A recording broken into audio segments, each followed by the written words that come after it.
जय माता दी फ्रेंड्स, कैसे हैं आप सब? आई होप सब अच्छे ही होंगे।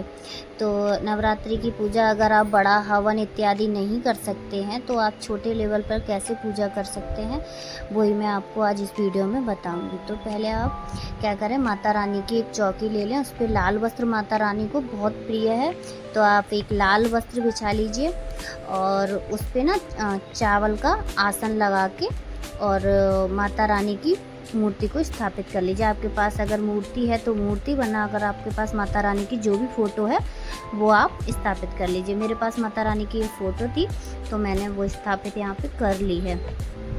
और उसके बाद आपको ना कलश स्थापना ज़रूर करनी है और कलश के ऊपर आपको चावल की कटोरी और भर के रख के और उसमें आपको एक बतासा और फूल और 1 रुपया रख के आपको कलश की स्थापना कर लीजिए। और ये 9 दिन ना आपको कलश हिलाना नहीं है। उसके बाद आपको गणेश जी की स्थापना करनी है। आपके पास अगर मूर्ति है, मेरे पास मूर्ति थी तो मैंने मूर्ति की स्थापना कर लीजिए। फिर मैंने मतलब आप जोत बत्ती और धूप इत्यादि प्रज्वलित करके माता रानी की चौकी सजा लीजिए।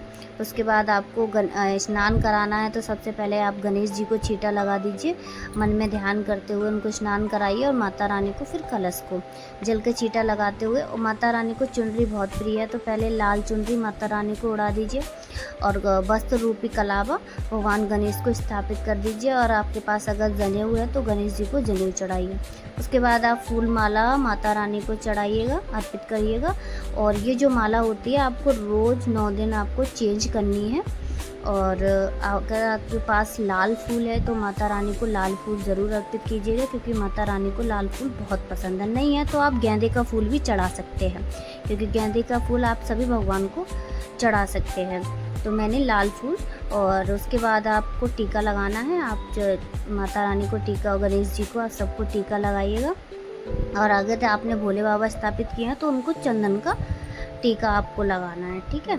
और उसके बाद आपको लौंग और बतासे का भोग लगाना है। मेरे पास पान का पत्ता नहीं था तो आप एक छोटे दोने या कटोरी में भी लौंग बतासे का भोग माता रानी को अर्पित कर सकते हैं। मैंने लौंग और बतासे का भोग माता रानी को लगा दिया है यहाँ पे।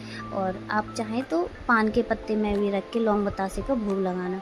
उसके बाद मैंने पंचमेवा का भोग लगाया, क्योंकि सुबह के टाइम अगर आप वर्किंग हैं तो जल्दी में हलवा पूड़ी नहीं बन पाता है, तो आप ये मौसमी फल और पंचमेवा या फिर ड्राई फ्रूट किसी का भी भोग आप माता रानी को चढ़ा सकते हैं। और उसके बाद आप माता रानी को जल अर्पित कर दीजिए थोड़ा सा।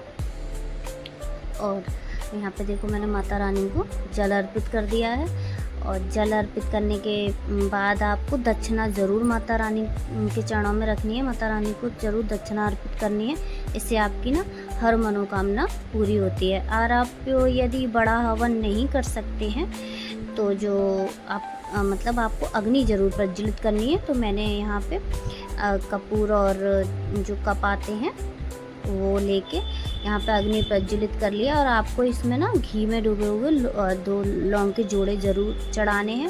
और आप बतासा चढ़ा सकते हैं, लौंग बतासा। और यहाँ घी में लगा के मैंने माता रानी को वो अर्पित कर दिए हैं। इसे आप छोटा हवन दोनों टाइम आप माता रानी को कर सकते हैं।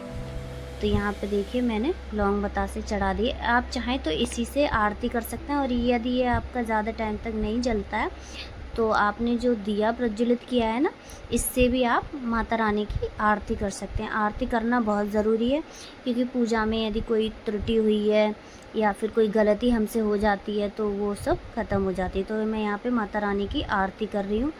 आप ना आरती के बाद आप मतलब माता रानी का पाठ भी पढ़ सकते हैं। नहीं कर सकते तो आप ना 108 बार माता रानी का मतलब मंत्र का जाप कर सकते हैं। तो ये मैं माला ले ली है, माला से मैं 108 बार माता रानी का मंत्र का जाप करूँगी। और आप यदि पाठ करना चाहते हैं सप्तशती पाठ या माता रानी का दुर्गा पाठ तो आप वो कर सकते हैं।